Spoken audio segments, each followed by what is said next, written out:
did not do. So we can eliminate Okay. the shroud in the crowd. Mr. Cox's next. If I may, Mr. Cox next. This is where- Laura, Mr. Cox was next. Okay. If I may. And then, No, Mr. Goldberg. Is this the Hold on, first hold on, time? hold on. Walk up. The issue here, it doesn't matter, and he declared that he wanted to know if he had to disqualify himself.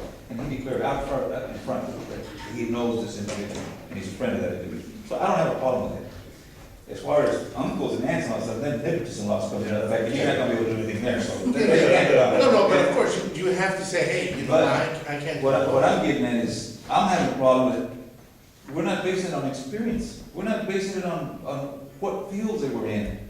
I mean, you can't expect a criminal lawyer that comes out of the business practice, who just graduated from law school in business, to enforce laws for the city or whoever in the criminal field. You're mixing apples and oranges. But it's Not not- you, I'm just talking about us. Okay. Okay, don't put yourself in a defense here. And I'm saying, you can't do that. And then you have one candidate here that's got 1 year experience coming right out of law school, as opposed to a candidate who has 13 years experience, but I don't know what his experience is in. I would like to make a decision too, but I want to base it on experience, knowledge, availability, and the bilingual portion. I understand that, but there's clerks here that can help translate for them, so we don't have to hire a translator, we don't have to do any of that stuff. I do want to step in right now. So let me ask you, the question I'm asking, and if I can get an answer, please, okay? Is, what experience do we have on these people? Well, I know they have their own practices, but what's their field of expertise now? Give me a second, Adriana. I just want to point out something that I think is that I've been, I'm 24, 25. And I think that we notice in Socorro that experience and age and wisdom don't go hand in hand. We've had people here, not even necessarily, but just because you're advanced in age or you've been experienced for a while, doesn't mean that you're going to be doing a good job. For example, Mr. Desiganda, prime example, you've been in office for a long time. And that doesn't mean that you're going to do a good job.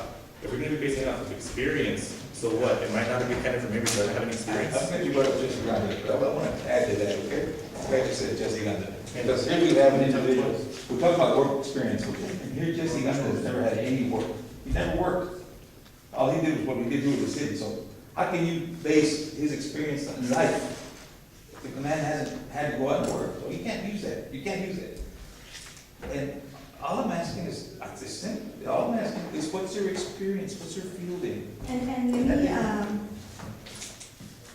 as a professional, I've done recruiting, I've done staffing, one of them presented a resume, the other one didn't. We required a resume. When they turned in the application, we made a phone call and we asked them to submit a resume, and he didn't. The other one did. There's a reason for the We condition. interviewed, we asked questions, we asked the same questions to both. We rated them the same way. The determining factor was that. But I feel that they were both qualified to do the job. But the determining factor was that one of them was bilingual, and one of them was more, community was important. The other one just kind of, and this is just my personal opinion. The other one already has a business, has done it for 13 years, is not gonna put any type of effort to our community. And that was a personal opinion that I had. But the determining factor was the bilingual. Mr. Bowen. Is this the first time that it's required to be an attorney, to be a municipal judge? Correct, I think the last time they didn't require to be an attorney, I do know, and I knew that one was hired in 2006 that had no type of experience. There's training that they have to attend at the state, there's training at the state level that they have to attend for the judge. And then just so you all know again, we did vote on that last meeting, Mr. Bowman, where we decided that we felt that in order to keep moving forward, like I said, I get it, Mr. Gomez was a good man, he was a good judge, and they came in and they put Mr. Gonzalez went to law school, he graduated from college, they did a whole article on him saying how he was the first Socorro judge to graduate from college, but he didn't pass the bar.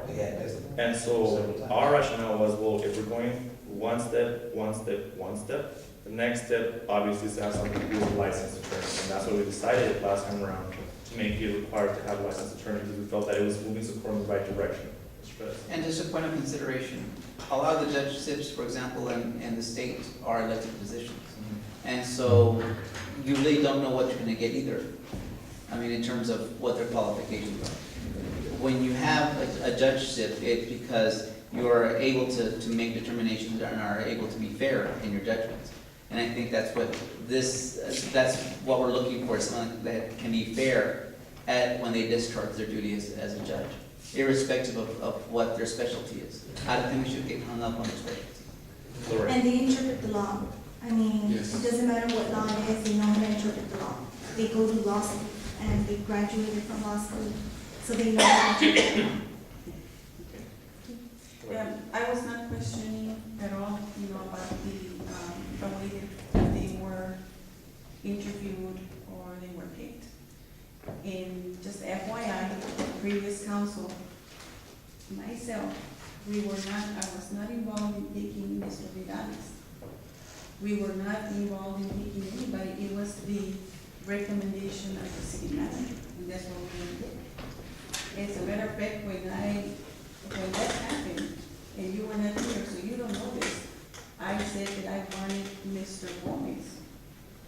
But I would go with the recommendation of the city manager, which was Mr. Vidales. But I was not involved in any of the hiring, any of the process of any kind. So just for your information.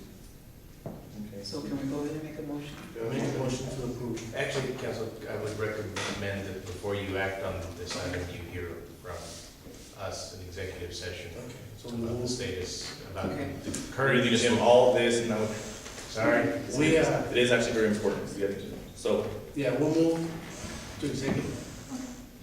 second. Okay, motion is second to move into executive. Oh, we still have to finish 47 though. Yeah, but that was also an Yeah, executive, so can you Okay. make a motion for both of them? 46 and 47, 46 and 47, make a motion. Yes. Take it to executive. executive. Can I have a second? We have motion second, Con second. Mr. Perez? Aye. Mr. Aye. Mr. Bowling? Mr. Cox? Yes, ma'am. And Mr. Davis? This. No. Executive.